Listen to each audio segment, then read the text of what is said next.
by a good number of mining companies already, a fairly significant proportion of the ICMM membership. But apart from the stick of the sort of pressure they'll get from NGOs, I think there's a reluctance amongst companies because most companies now do not understand how they can do this.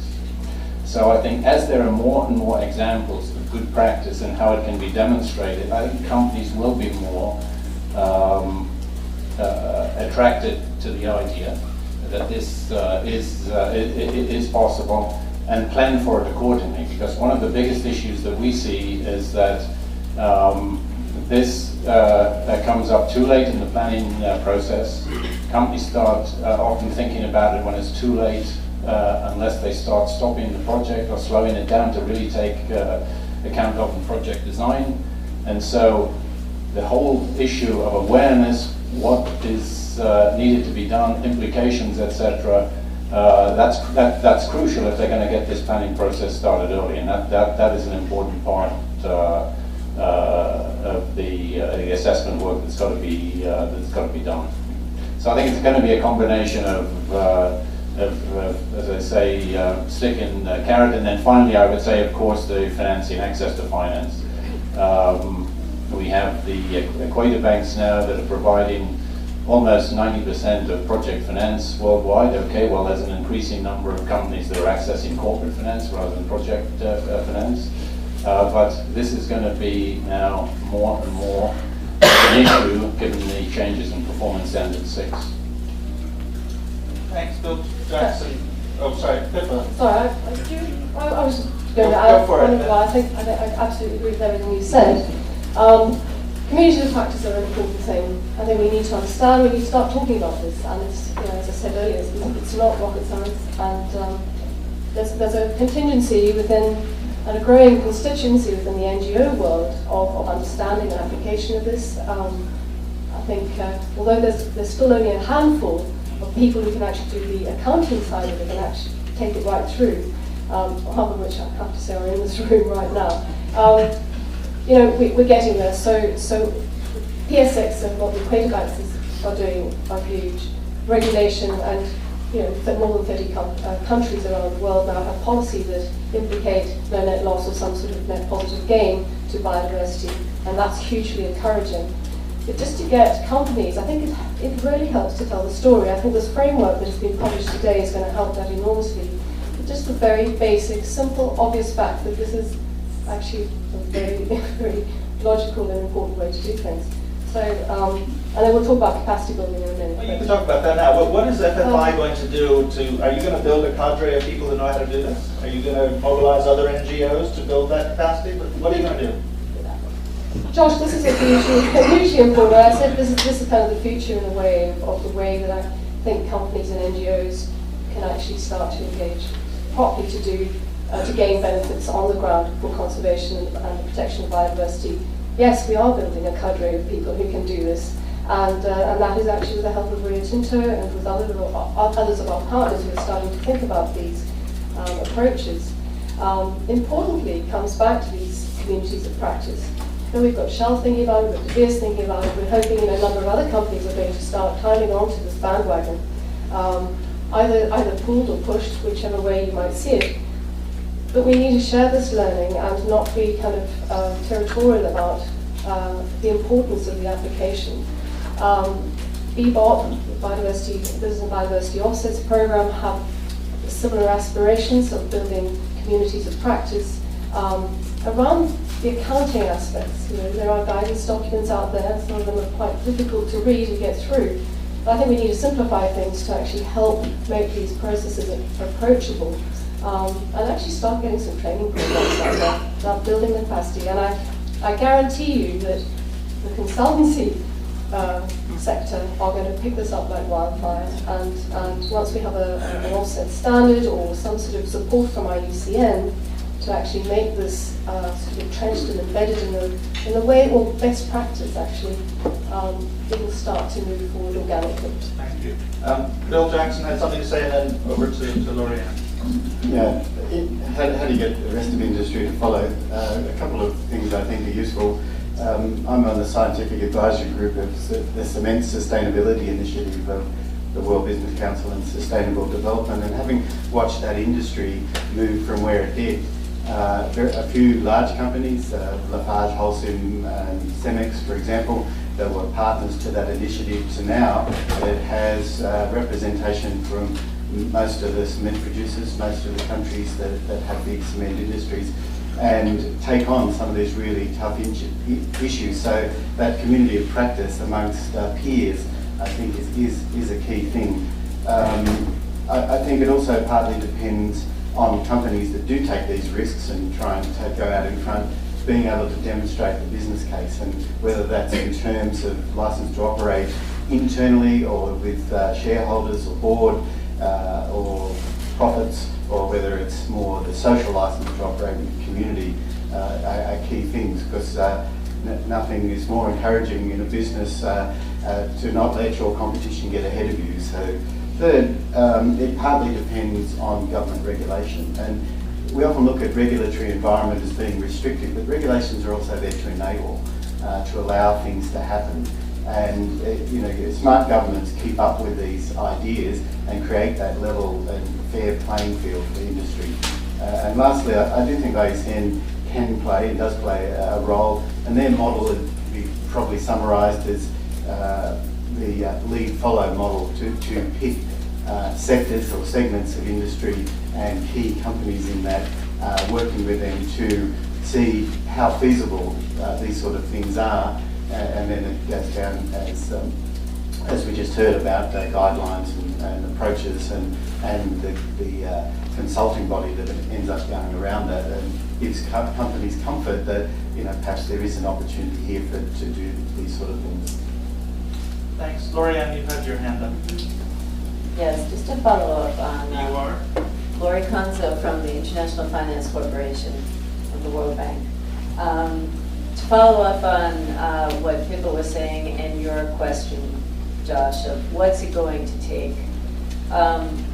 It's going to take two things in terms of capacity building, and this is really a plea to the conservation community. I brought it up yesterday, and hopefully we'll keep bringing it up. In order for this cadre of specialists to grow, it's not only going to take conservation biologists, it's going to take a sub-discipline of conservation biology called biodiversity management. And there are only a handful of individuals, or handfuls in exaggeration, but maybe tens of individuals that truly understand the science. Conservation biology and conservation science is one aspect of this, but another huge aspect of this is understanding industry. And conservation biologists will only be a very limited effect if they do not understand industry and industry processes. I'm talking about terminology like order of magnitude, pre-feasibility, feasibility, 2D, 3D seismic studies. I'm talking about the basic knowledge of all the effort that goes into on-site mitigation, erosion control, stream bank stabilization, the enormous importance of when you're working in mitigation, you have to manage your contractors. You need systems of contractor verification. You need management plans, you need environmental social management plans, which in industry language is the same thing as adaptive management. Unless conservation biologists understand this terminology, understand the timelines of industry, I'm mainly talking about developing country, working in developing countries, understanding the real regulatory constraints, which is totally opposite from what was brought up here, that they're actually penalized if they do these things in developing countries. Unless these things are known and understood, and that's going to take working very closely with industry, then we're really not going to move this forward. So and the other kind of basic fact, if you work with industry, this is one small piece of all the social management planning that goes into this. So this is also a plea to IUCN. If you want to get into this space, and I very much hope you do, people that understand industry need to be involved. If that doesn't happen, what will happen is what happened in the past. Other individuals that tried to move into this space failed. So we're hoping to see positive results, but just consider it's going to be learning. These industries have to learn, absolutely, but it's not patronizing these people. What they know about on-site mitigation is way more than any one of us know in this room. So it's also going to be about conservation biologists learning from industry about really how to manage on-the-ground impacts. When communities actually half the time don't even want this stuff. Thanks for that challenge, Lori. I'll come back to John Ekstrom as a conservation biologist. Maybe to react to that and also give us a little bit of a steer, because it seems to me the conservation community hasn't got its terminology straight either. I couldn't agree more with what Laurie has said. We do need a new subdiscipline in conservation biology. There are very few people available out there that do this kind of work. Peter and I recently held a cross-sector workshop, and one of the main conclusions was that the main risk for the banks and industry was the lack of expertise in the consulting sector and in NGOs to do this kind of work. You want to know about NPI and... Yeah, in 1 minute. I think the first question is more interesting. What is net positive impact? I think really the leading companies in the room here, Eskom, Anglo, De Beers, Rio Tinto, Shell, you don't start a project thinking, well, you don't argue, well, it might have a positive impact on the economy, and we're not sure, but it might benefit social welfare. This isn't the dialectic we use. Essentially, net positive impact is simply saying we're going to have a positive impact on the environment of the country compared with if the project didn't occur. And often we get lost in the technical details, how many millipedes there are, etc. Really, it's the landscape scale the IFC have been recommending that's key. Okay, thanks. Shall we ask for another comment, question, criticism? In the back there? Oops, yeah, there you go. Thanks. Valk Alkerning with AkzoNobel, chemical industry from Holland. With that background, what we've been talking about is extractive industries, which is understandable from an impact perspective, but just being from the chemical sector, I was wondering how you as a panel see other industries, manufacturing, chemical, whatever, coming into this space. Is that going to happen? Do you want it to happen? Do you not foresee it to happen? Just your thoughts. Thanks. Great question. Who wants to tackle that one?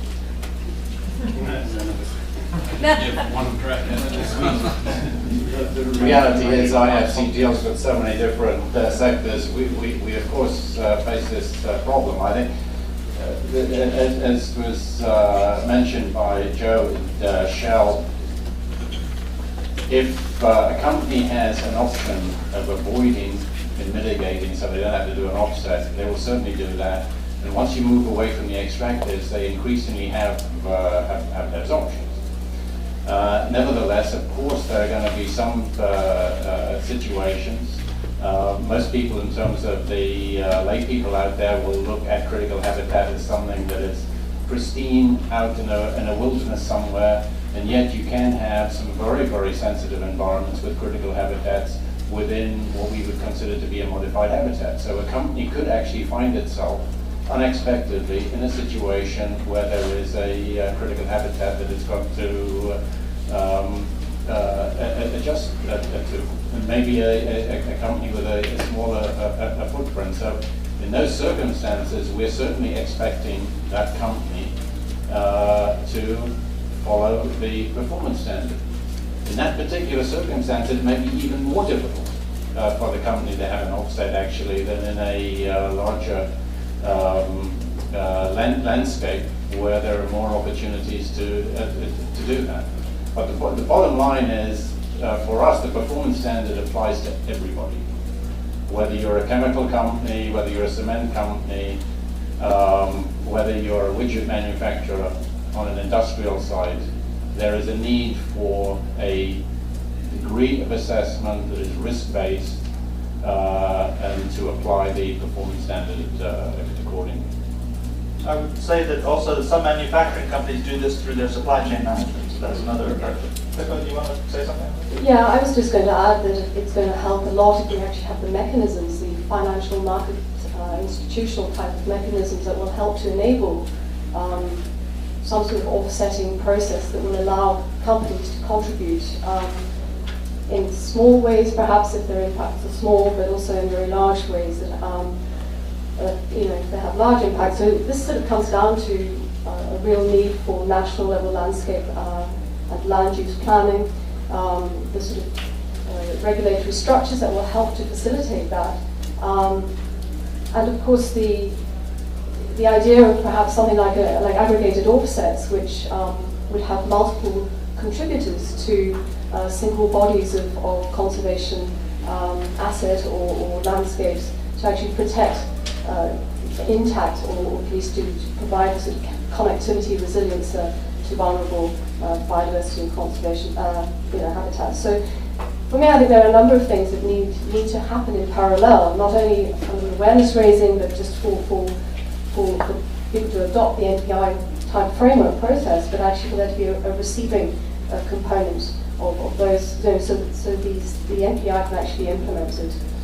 Thanks for that. I'm going to take a couple more here and then turn to next steps. So next, lady next to Laurie. Yes, I'm Claire Varey. I'm Biodiversity Program Manager in Electricity of France.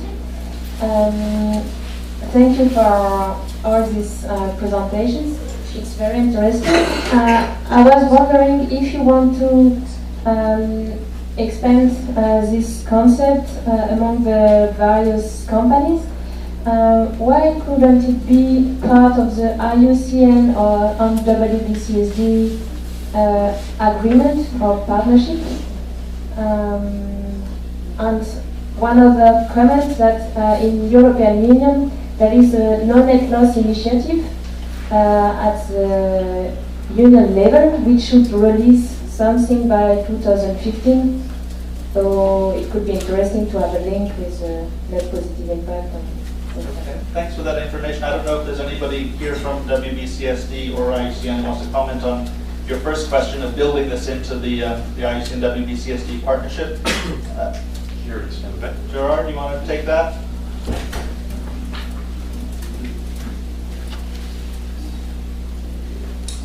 I'm Gerard Boss, head of the Business and Biodiversity Program at IUCN.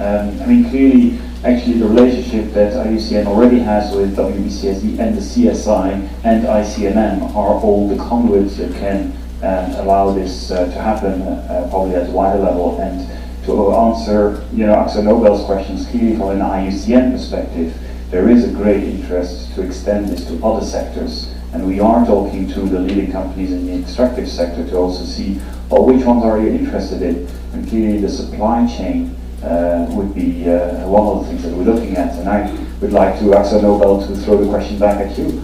What would you expect from your suppliers, of raw materials or other inputs into your products? If they can give you an NPI verified, a product, then would that be something attractive to you?